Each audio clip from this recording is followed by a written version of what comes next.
اليوم أكملت لكم دينكم اليوم أكملت لكم دينكم وأتممت عليكم نعمتي ورضيت لكم الإسلام دينا। বিদায় হজের ভাষণে আল্লাহ পাক এই আয়াত নাযিল করছিলেন যে তোমাদের জন্য আমি দ্বীন ইসলামকে পরিপূর্ণ করে দিলাম, এমনভাবে পরিপূর্ণ করলাম যে কিয়ামত পর্যন্ত এই দ্বীনের মধ্যে কোনো পরিবর্তন হবে না, কোনো পরিবর্তন আসবে না। কেউ দ্বীনের কোনো হুকুমকে কমাইতেও পারবে না, দ্বীনের কোনো হুকুমকে কেউ বাড়াইতেও পারবে না।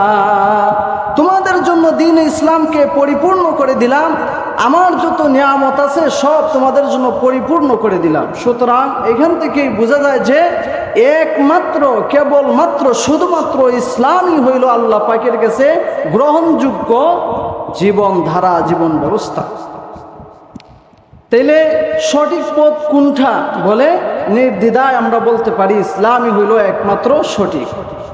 এই কারণে সূরাতুল ফাতিহা কোরআনে কারিমের সর্বপ্রথম সূরা। এই সূরা অনেকে বলছেন এই সূরার অনেক নাম আছে, এর মধ্যে একটা হইল এই সূরার নাম সূরাতুদ দুআ। দুআর সূরা হইল গিয়া সূরাতুল ফাতিহা। যে বান্দা কিভাবে আল্লাহর কাছে দোয়া করবে এই দোয়া এই সূরার মধ্যে শিক্ষা দেওয়া হয়েছে।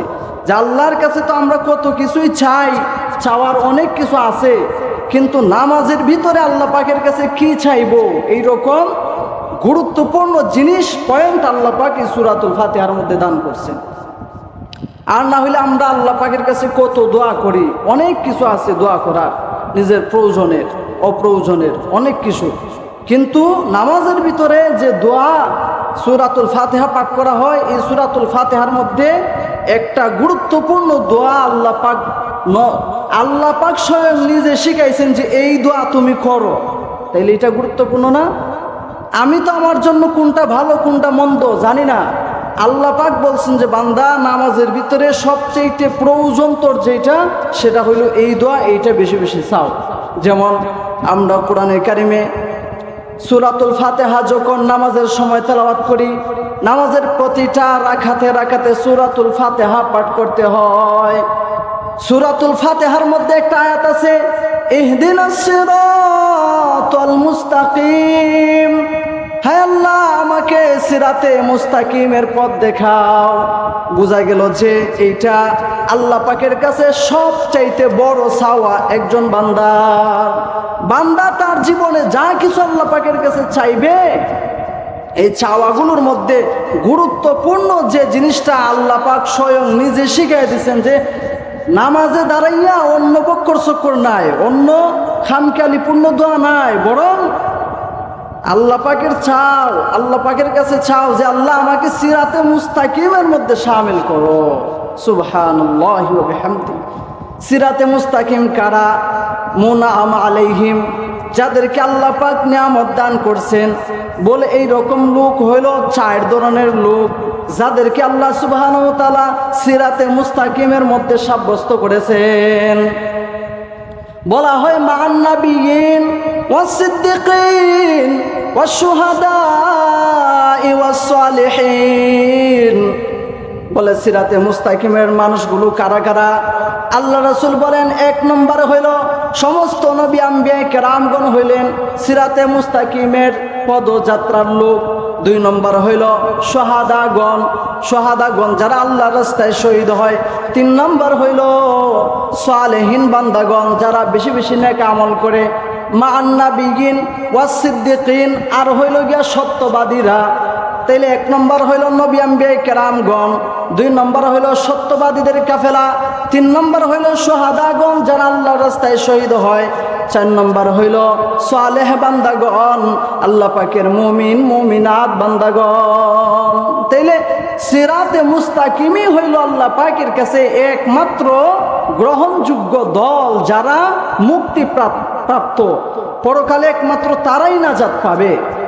তাইলে সঠিক দল হইল তারা যারা সিরাতে মুস্তাকিমের পথে হাঁটতেছে, যারা সিরাতে মুস্তাকিমের রাস্তা অতিক্রম করতেছে, যারা সিরাতে মুস্তাকিমের অনুসরণ করতেছে, এরা হইল একমাত্র সঠিক দল। এজন্য আমার ভাইরা, কোনো দল তখনই যাচাই বাছাই করবেন যে দেখবেন যারা নবী আম্বিয়া কেরামের কাজের সাথে তাদের কাজ মিল আছে কিনা। সত্যবাদী যারা, সত্যবাদী মানুষের যেই সমস্ত গুণ তাদের মধ্যে এই গুণ আছে কিনা। সুহাদা যারা, সুহাদাদের আমল আখলাকের সাথে এই দলের মিল আছে কিনা। বলে মুমিন মুমিনাতের সাথে এই দলের মিল আছে কিনা। যদি মিল থাকে তাইলে ওইটা যে কোনো প্রান্তে হোক, যে কোনো দেশে হোক, যে কোনো জায়গার হোক, সে হক হবে। হক জিনিসটা মার্কা নাই, কারোর জন্য নির্ধারিত নাই যে অমুক তার মার্কা এটা, সে হক। হক কারো কপালে লেখা নাই যে অমুক ব্যক্তি হক। কারো পিঠে আল্লাহ পাক মোহর মাইরা দেয় নাই যে শিল মাইরা দেয় নাই অমুক হক। হক কিছু নীতির আলোকে নির্ধারণ করা হয় যে সে হক। সিরাতে মুস্তাকিমের বৈশিষ্ট্য বর্ণনা করা হয়েছে। রাসূলুল্লাহ সিরাতে মুস্তাকিমের বৈশিষ্ট্য বর্ণনা করে দেয়া গেছেন যে এই বৈশিষ্ট্য যাদের মধ্যে আছে তারাই হচ্ছে একমাত্র হক। আমার ভাইরা, হকপন্থী দল যাচাই বাছাই করার জন্য শরীয়তের যে নীতি নির্ধারণ করা হয়েছে তার মধ্যে 1 নম্বর নির্ধারণ করা হয়েছে বলে ইলিম। শরীয়তের ইলিম যাদের মধ্যে আছে তারাই হচ্ছে হক দল। এই ইলিমের গুরুত্ব দেওয়া হয়েছে কেন? বলে সমস্ত নবীদেরকে আল্লাহ পাক আগে ইলিম দান করছেন।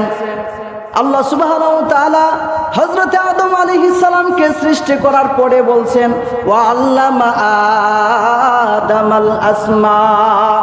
আদমকে আমি দুনিয়ার শুরু থেকে শেষ পর্যন্ত যত ইলম আছে এইগুলা দান করলাম। তাইলে আমরা দেখতে পেলাম যে আদম আলাইহিস সালাম যে সম্মানিত হয়েছেন তার প্রথম গুণ হইল তার মধ্যে ইলম আছে। ফেরেশতাদেরকে নির্দেশ করা হয়েছে যে আদমকে সিজদা করো। বলে কেন? তার মধ্যে ইলম আছে, এই জন্য এই সম্মান দান করা হয়েছে। মুহাম্মদুর রাসূলুল্লাহ সাল্লাল্লাহু আলাইহি ওয়াসাল্লাম যার মর্যাদার কোনো তুলনা হয় না। আল্লাহ পাক তার হাবিব সম্পর্কে বলছেন যে আউয়ালে আখেরে যত ইলম আছে সব তোমাকে দান করা হইল। এজন্য সমস্ত নবী আম্বিয়া কেরামগণ যারা এই দুনিয়াতে আসছেন তাদেরকে যে কারণে সম্মান দান করা হয়েছে তার মধ্যে একটা হইল সকলের মধ্যে কোরআন সুন্নাহর ইলম ছিল। এই ইলমের কারণে আল্লাহ পাক নবী আম্বিয়া কেরামদেরকে সম্মানিত করেছেন। শুধু তাই না, আল্লাহ পাক আমাদের নবী মুহাম্মদুর রাসূলুল্লাহকে যে পাঠাইছেন, যে দায়িত্ব দিয়া পাঠাইছেন তার মধ্যে একটা হইল দিনকে মানুষের ধারে ধারে পৌঁছানো, কোরআন সুন্নাহর আমানতকে মানুষের কাছে কাছে পৌঁছানো। এজন্য আল্লাহ রাসূল বলছেন বাল্লিগু আন্নি ওয়ালাউ আয়া। আমার কাছ থেকে একটা বাণী হইল তোমরা মানুষের কাছে পৌঁছায় দাও। পৌঁছানোটাকে আল্লাহ রাসূল সর্বোচ্চ গুরুত্ব দিয়েছেন। রাসালাতের যে সমস্ত দায়িত্ব রাসূলকে দেওয়া হয়েছিল এর মধ্যে গুরুত্বপূর্ণ দায়িত্ব ছিল যে মানুষের কাছে দিন পৌঁছানো। আল্লাহ রাসূল যথাযথভাবে এই দায়িত্বকে পালন করছেন। নিজে এই দায়িত্ব পালন করতে যাইয়া মানুষের কাছে দিন পৌঁছাতে যাইয়া অত্যাচারিত হয়েছেন, নির্যাতিত হয়েছেন, নিপীড়িত হয়েছেন, মগর মানুষের কাছে দিন পৌঁছাইছেন। দিন পৌঁছানো থেকে আল্লাহ রাসূল বিরত থাকেন নাই, কারণ দায়িত্বই দেওয়া হয়েছে দিন পৌঁছানোর জন্য। এমনকি বিদায় হজের ভাষণে আল্লাহ রাসূল সাল্লাল্লাহু আলাইহি ওয়াসাল্লাম সোয়া লক্ষ সাহাবীদের সামনে বয়ান করতেছেন, নসিহত করতেছেন। বয়ানের এক পর্যায়ে যেয়ে বলতেছেন আলা হাল বাল্লাগতা। এ আমার সাহাবায়ে কেরাম, তোমরা সাক্ষ্য দাও আল্লাহ যে আমাকে কোরআন সুন্নাহর আমানত দিয়ে পাঠাইছেন এইটা যথাযথ তোমাদের কাছে পৌঁছাইতে পারছি কি না, তোমরা সাক্ষ্য দাও। সোয়া লক্ষ সাহাবায়ে কেরাম সমস্বরে এক বাক্যে জবাব দিলেন যে ইয়া রাসূলুল্লাহ, বালা, অবশ্যই নিঃসন্দেহে আপনি যথাযথভাবে আপনার দায়িত্ব পালন করছেন। আল্লাহ রাসূল সঙ্গে সঙ্গে শাহাদত আঙ্গুলি আকাশের দিকে উঠাইছেন। আল্লাহ পাককে বলছেন আল্লাহ আপনি সাক্ষ্য দেখেন, এই সোয়া লক্ষ সাহাবায়ে কেরাম সাক্ষ্য দিছে আমি আমার আমানত সঠিকভাবে মানুষের কাছে পৌঁছে দিছি। আল্লাহ পাক সাথে সাথে জিবরাইলকে পাঠাইছেন, যাও শুধু সাহাবীদের সাক্ষ্য না, বন্ধুকে শোনায় দাও স্বয়ং আমি আল্লাহ বন্ধুর এই সাক্ষ্যর উপরে রাজি আছি। এই ছিল যে দিন শুধু নিজে শিখলে হবে না, মানুষের কাছে পৌঁছাইতে হবে। এরপরে সাহাবায়ে কেরামকে আল্লাহ রাসূল বলছেন যে তোমাদের কাছে যা কিছু পৌঁছাইলাম তোমরা কিয়ামত পর্যন্ত আগত মানুষের কাছে এটা পৌঁছাইতেই থাকবা।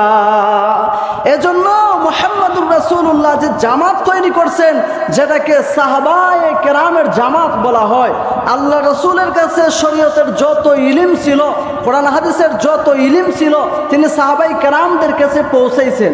শুধু তাই না, সাহাবায়ে কেরামকে বইলা গেছেন তোমরাও পৌঁছাইতে থাকবা। যার কারণে সাহাবায়ে কেরাম ওনারা রাসূল থেকে যা কিছু পাইছেন, তাবেঈ নামে তাদের যে জামাত ছিল, সাহাবায়ে কেরাম পরিপূর্ণরূপে তাবেঈদের কাছে ইলম প্রকাশ করছেন, বিলাইছেন। তাবেঈদেরকে বলছেন তোমরা বিলাইবা। এজন্য তাবেঈনরা তবে তাবেঈন নামে যে জামাত গঠন করা হয়েছিল, সেই তবে তাবেঈনের জামাতের কাছে কোরআন সুন্নাহর ইলম রাইখা গেছেন। ওই ধারাবাহিকতায় আস্তে আস্তে আমাদের যুগ পর্যন্ত কোরআন সুন্নাহ এসে পৌঁছাইছে, আমাদের যুগ পর্যন্ত শরীয়তের ইলম এসে পৌঁছাইছে। এটা হলো শিক্ষা আর শিখানোর মাধ্যমে। এজন্য শরীয়তের ইলম ছাড়া, কোরআন সুন্নাহর ইলম ছাড়া কোনো দল সঠিক হইতে পারে না। আল্লাহ পাককে চিনতে হবে, জানতে হবে। আল্লাহ পাক তার বান্দাদেরকে সৃষ্টি করছেন আল্লাহর ইবাদতের জন্য। ইবাদত কিভাবে করতে হবে আল্লাহ পাক ইলম দান করছেন, বলে প্র্যাকটিক্যাল দেখানোর জন্য নবী আম্বিয়া কেরামদেরকে পাঠাইছেন। তো বাস্তব নমুনায় নবী আম্বিয়া কেরামগণ দেখাইয়া গেছেন যে এটা হইল নিয়ম নীতি। এজন্য আল্লাহ পাককে চিনতে হইলে নবী আম্বিয়া কেরামগণ যা কিছু দিয়া গেছেন, রাইখা গেছেন, এইটার অনুসরণ করতে হয়। আল্লাহ রাসূল বলছেন লাম তাদিল্লু মা তামাসসাকতুম বিহিমা কিতাবাল্লাহি ওয়া সুন্নাত রাসূলি। তোমাদের কাছে দুইটা জিনিস রাইখা গেলাম, এই দুইটা জিনিসকে যদি আঁকড়িয়া ধরতে পারো কিয়ামত পর্যন্ত তোমরা ভ্রান্ত হইবা না, পথভ্রষ্ট হইবা না। আল্লাহ রাসূল জানেন নবী আম্বিয়া কেরামগণ যখন দুনিয়া থেকে যাইতেন, যাওয়ার পরে তার উম্মতেরা খারাপ কাজের মধ্যে লিপ্ত হয়ে যাইত, গুনার কাজের মধ্যে লিপ্ত হয়ে যাইত। এজন্য আল্লাহ রাসূল তার উম্মতদেরকে বিশেষ দুইটা নসিহত কইরা গেছেন যে দুইটা জিনিস যদি তোমাদের কাছে থাকে তাইলে কিয়ামত পর্যন্ত তোমরা বিপদগামী হইবা না, জাহান্নামের পথে যাইবা না। এর মধ্যে একটাই হইল আল্লাহর কোরআন। কোরআন কালামুল্লাহ, এই কিতাবের ইলম তোমাদেরকে হাসিল করতে হবে। এই কোরআনের মধ্যে আল্লাহ পাক যা কিছু করতে বলছেন তা করবা, যা কিছু নিষেধ করছেন এর থেকে বিরত থাকবা। কোরআন ছাড়া মুক্তি পাওয়া যাবে না। 2 নম্বর হইল রাসূলের সুন্নাহ হাদিস। রাসূলুল্লাহ কিভাবে আল্লাহর হুকুম মানতে হবে তা দেখাইয়া গেছেন। এরপরে রাসূলুল্লাহ সাহাবায়ে কেরামকে শিক্ষা দিয়ে গেছেন, সাহাবায়ে কেরাম এটা মানছেন। তারপরে আল্লাহ রাসূল বলছেন যে মা আনা আলাইহি ওয়া আসহাবি, বলে চাপার জোরে কেউ হক হয়ে যায় না। দুইটা ফর্মুলা তোমাদের কাছে রাখবা, দুইটা ফর্মা রাখবা, দুইটা নীতি আদর্শ তোমাদের কাছে রাখবা। এর আলোকে যাচাই বাছাই করবা যে দলটা হক না ভ্রান্ত। বলে মা আনা আলাইহি ওয়া আসহাবি, আমি কিভাবে চলছি, আমার তরিকা কি, আর আমি আমার সাহাবীদেরকে কি শিক্ষা দিয়ে গেছি। এজন্য তরিকা ইসলামের মধ্যে একটা। আমাদের দেশে অনেক ফালতু লোক আছে, ভণ্ড লোক আছে, যাদের কোরআন সুন্নাহর কোনো জ্ঞান নাই, কোরআন সুন্নাহর ইলম নাই। এরা বলে তারা নাকি শরীয়তের উপর আমল করে না, তারা মারিফতের উপর আমল করে। মারিফতকে ইসলাম থেকে আলাদা করছে। কথা বুঝছেন? ইসলাম একমাত্র আল্লাহর কাছে মনোনীত ধর্ম। ইসলাম ছাড়া আর কোনো মুক্তির পথ নাই। শরীয়ত হচ্ছে ইসলাম, কোরআন সুন্নাহ হচ্ছে ইসলাম। ইসলামের বাহিরে আর কোনো আদর্শ নাই।